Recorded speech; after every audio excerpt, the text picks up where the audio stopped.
Hey everybody, Ed here with the Digital Digest, and today I wanted to share a quick demonstration of the Wi-Fi and NFC capability offered by the Sony RX100 Mark II. Now, as you may have noticed, I've got the Mark II here on the left, the Samsung Galaxy Note 2 on the right, and then we've got a pair of Sony Dev 3 digital recording binoculars at the top of your frame, which we'll be using solely as the subject for the purposes of our test. Now, traditionally, if you were going to use Wi-Fi on a camera made by Sony like the HX50V or the NEX5R or 6, you would essentially, of course, first power on the camera, much like I'm doing right now, jump into the menu, and then go right down to the Control with Smartphone option. And you'd select that.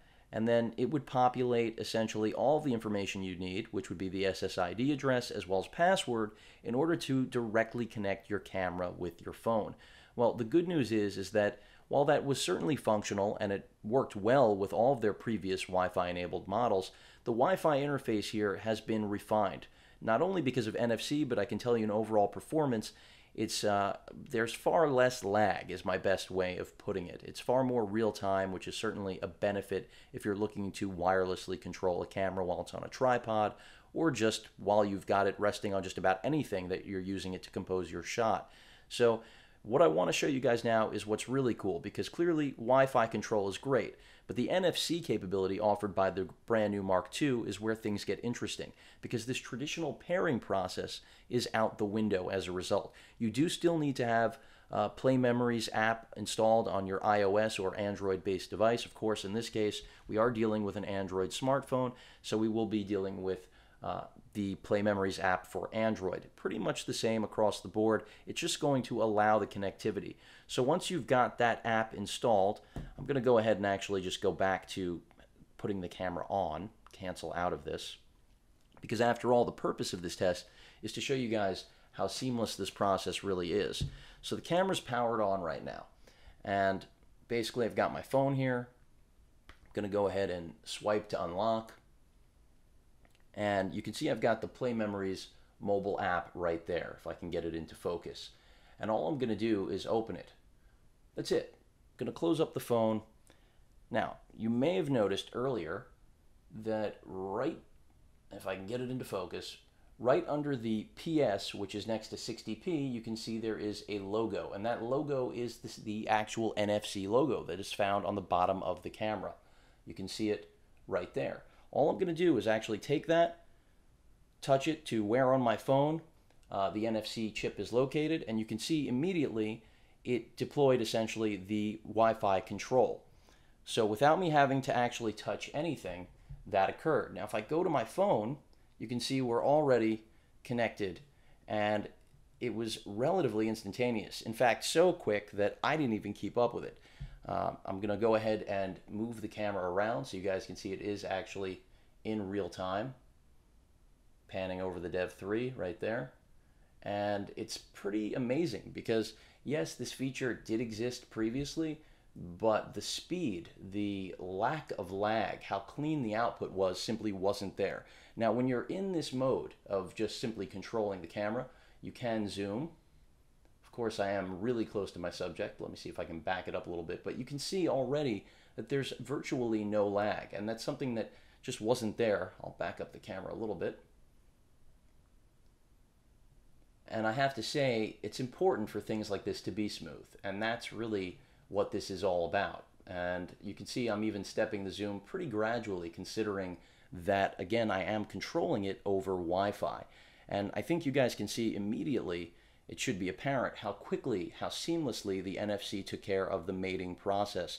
So that's part of the excitement I have, or the entire purpose of really valuing the NFC addition to this experience. Because previously, yes, it's easy to plug in all of that information and just do a complete connection to the camera. But if all you have to do is touch it, clearly you're going to be far more prone to actually end up using the application.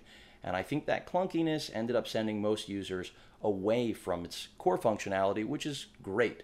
In terms of modes, of course, photo and movie, you can switch in and out, and it'll reflect the fact that in video mode, you can see we now have a different shot, and that's because that's how the camera actually works. You are getting a one-for-one output of whatever mode you're going to jump in and out of. Nothing's being downsized, so that's definitely good. In terms of settings, you can see self-timer, control, flash, and the review, save image, all of that information.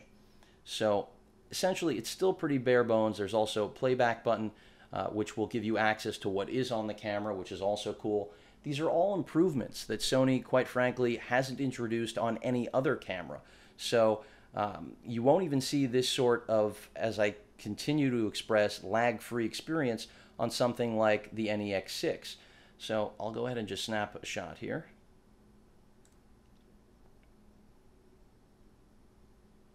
And then you can see it says it's been resized for Play Memories, or rather into the Play Memories mobile folder. And you can actually then just go to share it. And that's what's really cool about this. You know, you've got an instant way to capture and then share directly on your device of choice. So really a lot of advantages here to this new system. You know, it's basically the same in terms of the actual feature that it's providing, but the entire concept of being able to now seamlessly take control of your camera, especially such a pocket-friendly camera like this. I mean, that is the entire premise, in my opinion, of a feature like this. You know, it's great to have a wireless control, whether it be a tablet or a smartphone for output, but when it's a device this small, that's where you're most likely going to want to use something like a smartphone, something that's out there in the field with you.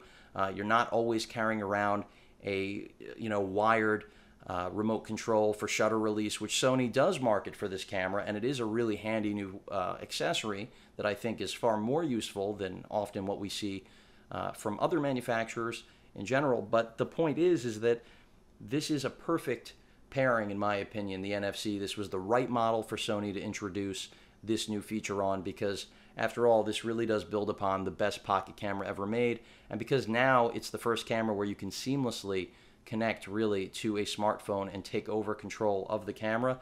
It's just yet another you know, notch in the belt for what the RX100 Mark II brings to the table. So really impressed with this feature so far. Hasn't been flaky. That's another thing to point out. Really haven't had any problems with it.